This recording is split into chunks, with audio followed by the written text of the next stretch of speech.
Muy bien, ya estamos todos de vuelta. Tenemos cuatro casos clínicos más por disfrutar.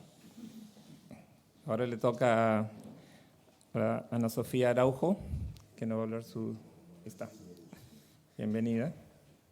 My name is Sofia. I'm from Portugal, Lisbon. I'll speak in English because my Spanish is not very good. I don't think you will understand very well.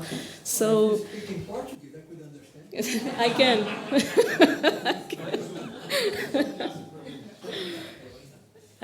So I work in Hospital de Santa Marta. I'm a pulmonologist, and I work in the Portuguese Reference Center for Lung Transplant, which is the only center we have in Portugal.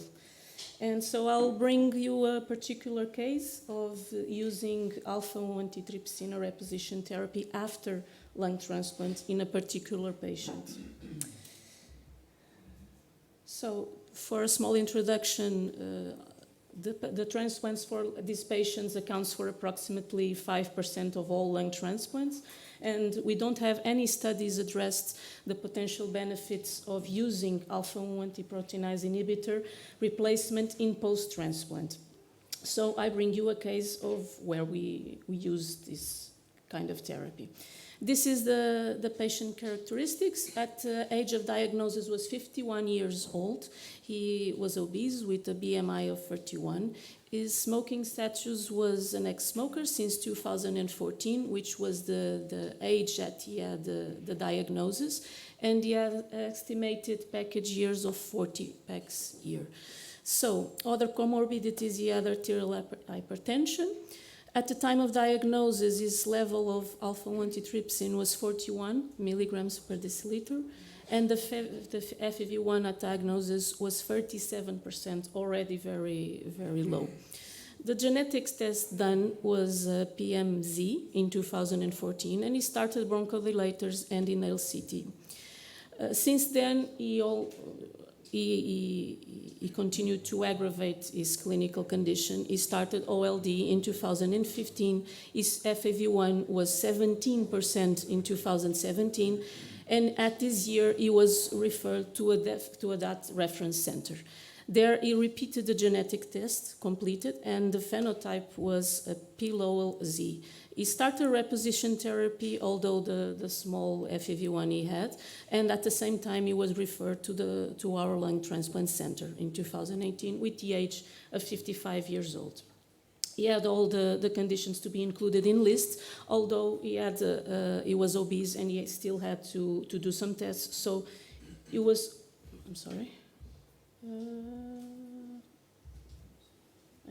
This is the CT scan of the patient at the time of the referral for the lung transplant, where we can see the emphysema, panlobar emphysema, and some thickening of the bronchi, and at the basis some bullae of emphysema.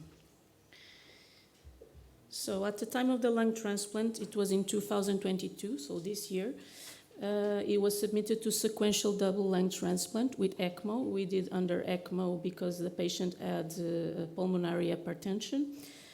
He was started on our regular immunosuppressive protocol with induction with basiliximab and maintenance with prednisolone, tacrolimus, and mycophenolate mofetil.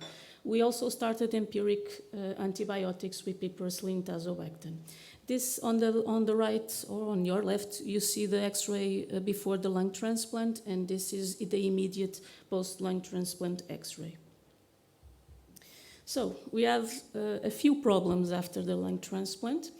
Right after, in the few days after the lung transplant, he started with paroxystic atrial fibrillation. So we started therapeutic enoxaparin.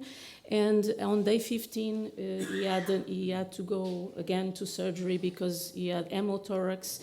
And since then, he didn't do very well and also needed NIV since then. Normally on day 15 of therapy, we had our lung transplant patients in the wards and doing rehabilitation. We don't have these patients normally on the intensive care, so this patient wasn't doing very well. Also, we noticed on our bronchoscopies of surveillance an ischemia of the bronchial anastomosis right after lung transplant, and we started preventive voriconazole, which we had to switch to isovuconazole due to hepatic intolerance. On day 20, after the surgery of hemothorax, on our bronchoscopy of surveillance, we noticed a small dehiscence of the anastomosis, like a punctiform dehiscence, which after discussion we decided to do a conservatory approach. And other complications we had was infection, recurrent infections. This is one of them, acute cholecystitis on day 44 with medical treated. This is the CTs for the bilateral hemothorax. Here we can see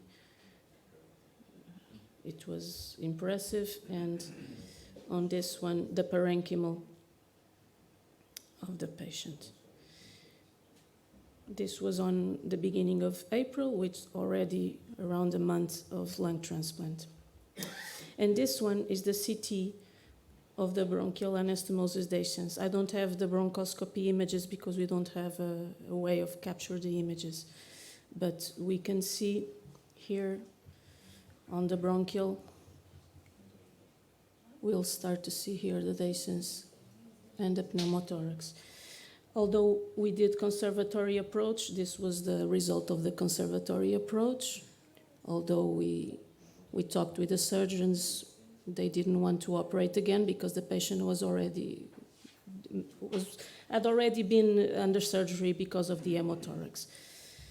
So after all these complications with the bronchial dehiscence, with multiple infections, we talked in group and decided to start augmentation therapy on the dose of 60 milligrams kilo weekly on 6th of May, on day 45 after lung transplant. And not immediate, but slowly and progressive, we start to see some improvements that we didn't see before the start of reposition therapy. This is the CT scan after 5 administrations of reposition therapy, which means 5 weeks, and we can see a very good improvement. We don't see still with pneumothorax, but again, the dehiscence is no longer seen here, and in the bronchoscopies we did, the hole that we see before was a lot smaller. So after lung transplant, we did see and after the reposition therapy, we did see some clinical improvement, at least a faster clinical improvement. The patient stopped NIV and gradually O2, and a very good improvement on the frequency of infections. He was discharged after 140 days, but not to the clinical problems, but with problems with therapy management for the patient. After 8 administrations, we decided to stop reposition therapy due to clinical improvement and the lack of clinical evidence to maintain this kind of therapy. So for the discussion, I bring you only this paper, which analyzes the survival after lung transplant and the use of reposition therapy. So we know that we still need a lot of prospective studies. We don't have any studies to prove and to see the success of starting reposition therapy. We still don't know the optimal time to begin therapy and how long do we maintain this therapy. But however, according to the UNOS, these patients have a higher risk of rejection, airway dehiscence, and infections complications, which argue for the continuous use of Alpha-1 reposition therapy. However, we have to weigh the potential cost of initiation versus the benefits. And still using the American data, we know that the yearly cost of administering a patient alpha-1 antitrypsin is around $1,000 per year. But still, the cost of lung transplant and of a retransplant is, a bilateral transplant is 1 million, so I think it can be a cost a bit higher. And still we have to add the cost of treatments of rejection and the organ dysfunction that can go up to 13,000 euros, dollars, I'm sorry. So the take-home messages, the use of repositioning therapy in this patient, this particular patient, allowed a faster improvement in a particular lung transplant complication, a very severe one, and improved also the pulmonary function, but still more studies are necessary to decide this kind of use and which patients do benefit of this reposition therapy after lung transplant. Thank you.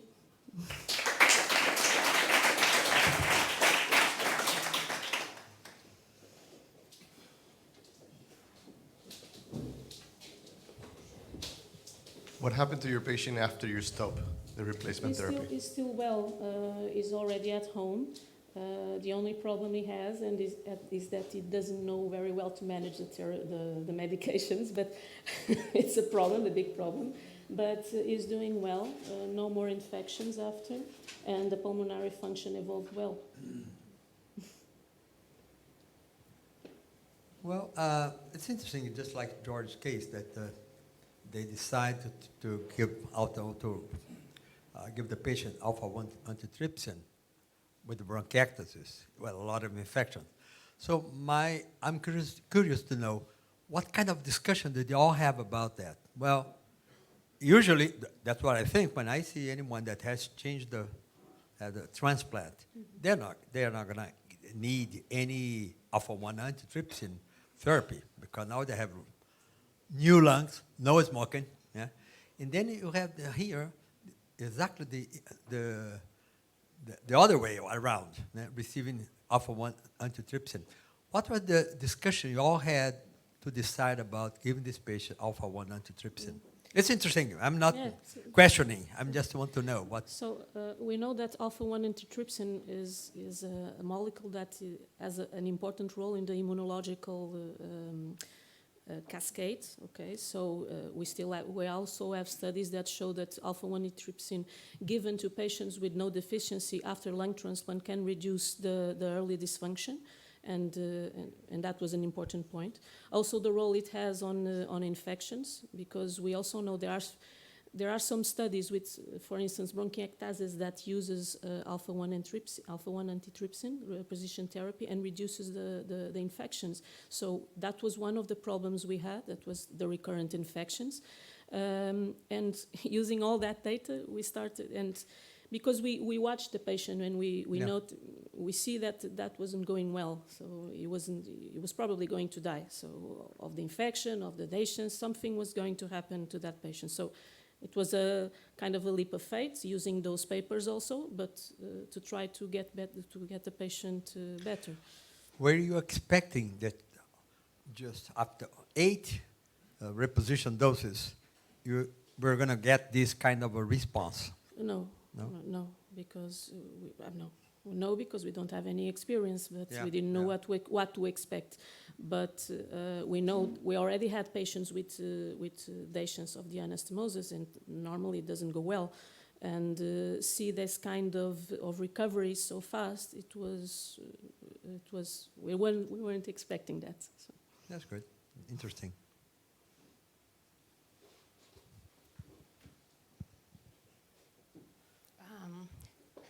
So, as you know, Alpha-1 patients that get a lung transplant have a really good survival rate if you see the results of the International Heart and Lung Transplantation Society. And there's a couple of studies that suggest that Alpha-1 might be useful preventing early complications right after lung transplantation, as it will happen in your case. Suture dehiscence is the main complication that could be a potential receiver for Alpha-1. Which patient? Which is your case. So what I was trying to say is that usually they go well and they do well, and if they don't, Alpha-1 would be potentially useful right after lung transplantation, but not as a chronic treatment after lung transplantation. So I think that the idea of trying what will happen with the therapy and then stop it after 8 weeks sounds reasonable. Yes. if you have a chance to I think it So also the- can be used during the pulmonary exacerbations during the infection after lung transplant. It could be used and maybe if you see our patient is getting a lot of infections, maybe we can think of starting again the therapy, but still it's we don't have the papers to show that, the studies.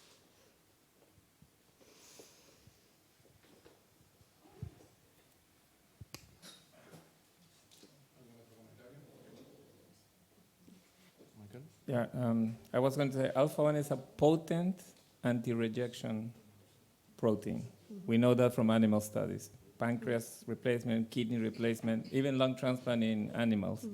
Alpha-1 is a very important molecule. So now there are, as far as I know, 2 different investigators trying to get set a randomized trial to give Alpha-1 post-transplant with and without deficiency. Okay. Because it makes sense. Yes. And not forever, just for the peri-transplant, maybe before the transplant and maybe a few doses after. And that may make a difference. Yes. You know, it's natural. We give steroids, and steroids are a natural thing we have, but we give supraphysiologic doses of steroids.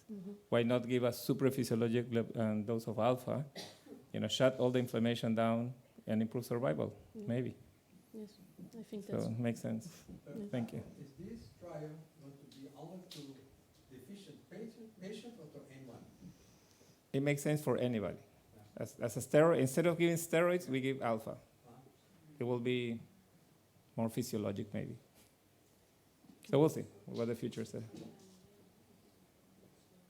Do you adjust the prednisone dose when you give concomitant the alpha-1 antitrypsin? I have no idea. I'm not a transplant doctor. Okay, thank you. Thank you. Cheers.